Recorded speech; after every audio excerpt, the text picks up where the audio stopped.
We can talk now to Sir Patrick Vallance, who is the government's chief scientific advisor and is on the line. Good morning to you. Good morning. Could we start with sports events, which is what causes a lot of people to raise their eyes, and obviously the Cheltenham Festival and the big rugby match in Cardiff, 75,000 people tomorrow. What's your reasoning about thinking at the moment that they should go ahead? Well, our reasoning is based on which interventions are going to have the biggest effect to reduce the peak of this epidemic, pull it down and broaden it, which is what we're trying to achieve and what everybody, I think, agrees is the right course of action. And the one that was announced yesterday will have a major effect. So if everybody with a cough or a persistent cough, new persistent cough, or a fever, a temperature above 37.8, goes and stays at home for a week, that is a major way to try and reduce the speed of transmission and should reduce the peak by about 20%.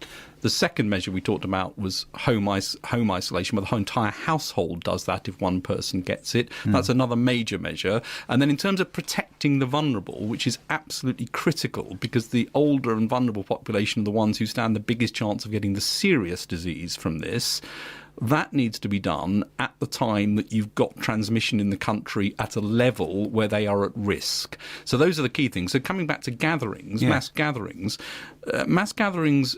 do have some impact. So it's not they don't do anything if you stop them, but they are very much more minor than those ones. And the most likely place you're going to get an infection from is from a family member, a friend, somebody very close in a small space, not in the big space. So it's sort of eye-catching to say stop those. It's not actually a big effect on the transmission. Not to say we wouldn't do it at some point, but it's not the most important thing to get in place first. At the moment then, for instance, at Cardiff, with there's 75,000 people coming to the rugby match, is it your view that there will not be transmission between them? I think it's more likely that there will be transmission in pubs and other areas where people are aggregating watching it than in the actual stadium itself.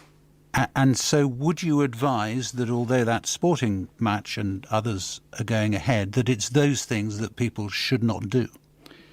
At the moment, the things that people should do are to stay at home for a week if they've got the symptoms. Right, That's but not without symptoms. But without symptoms, there are some practical things. And, I heard the point that Jeremy Hunt made about care homes, and I completely agree. The care homes are a place we've really got to look after and make sure we get right.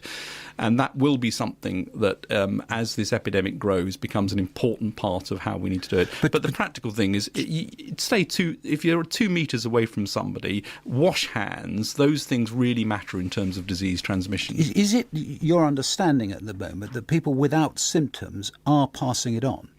It looks quite likely that there is some degree of asymptomatic transmission.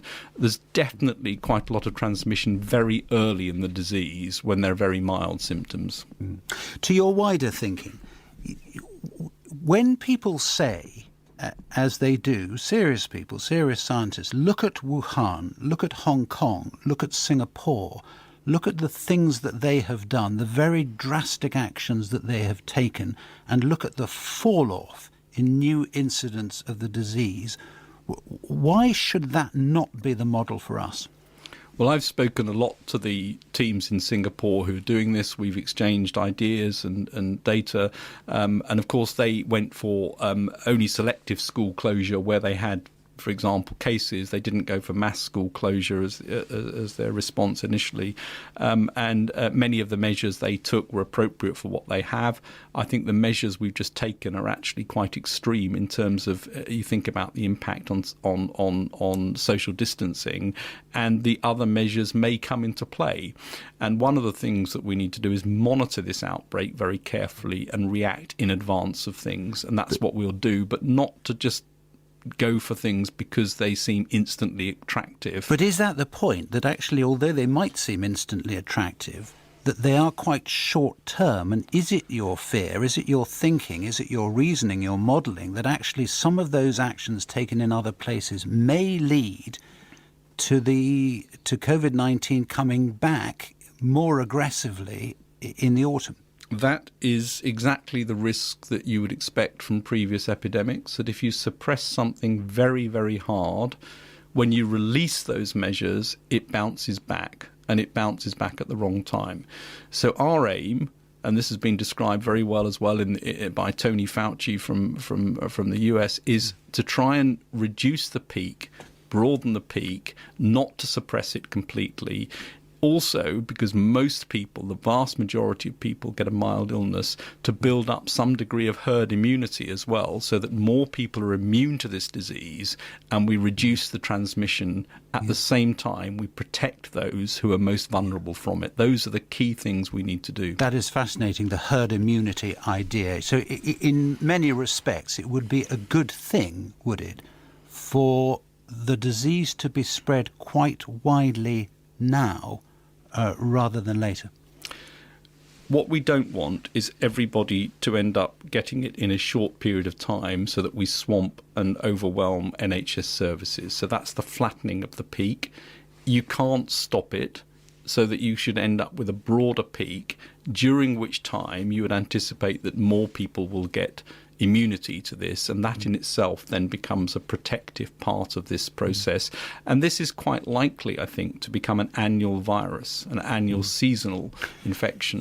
Is it also likely that if you have some herd immunity, so a lot of people gain some degree of immunity with a milder strain, then if it does come back, and one reads all sorts of things about what potentially is happening to the virus, but if it does come back in a mutated and potentially more dangerous form in the future, then they're protected?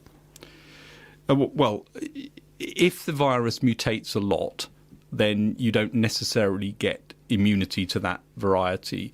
But in general, what you would expect is that in a virus where there's no particular pressure on it to mutate to become nastier, the mutations are unlikely to go in that direction and tend to get a bit milder, if anything, because for the virus, it wants to be more transmissible and less lethal to the person it infects. That's the sort of survival of the virus, as it were. So that's really interesting. So actually it is a good thing in terms of combating the virus to get that strain of it, that strain that can be coped with for a lot of people, rather than to push it away, potentially.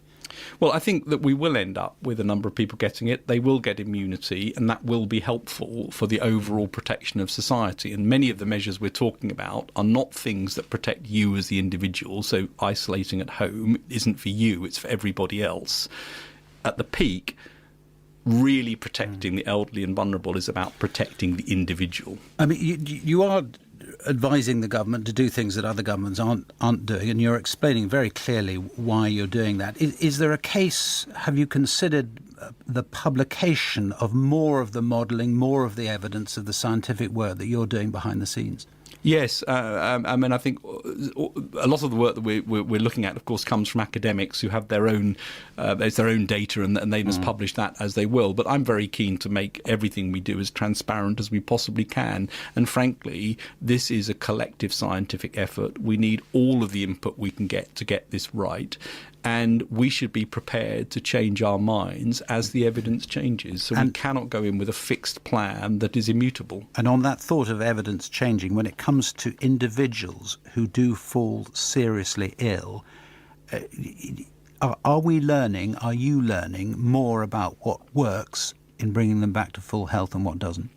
It looks like there are two phases to this illness. There is a mild viral phase which lasts for 7 days, and for most people that's it. And for a small number of people there's a second phase which starts after about 5 days, which seems to be a reaction of the body to the virus. So when they get ill then with shortness of breath and the other symptoms which progress in that small minority of people, that is not the virus actively doing that. It's now a reaction of the body to what was the viral infection.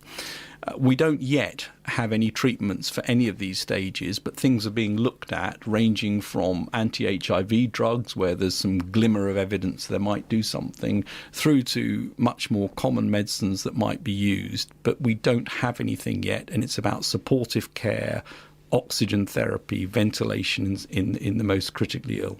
Sir Patrick Vallance, thank you very much for talking to us. Thank you.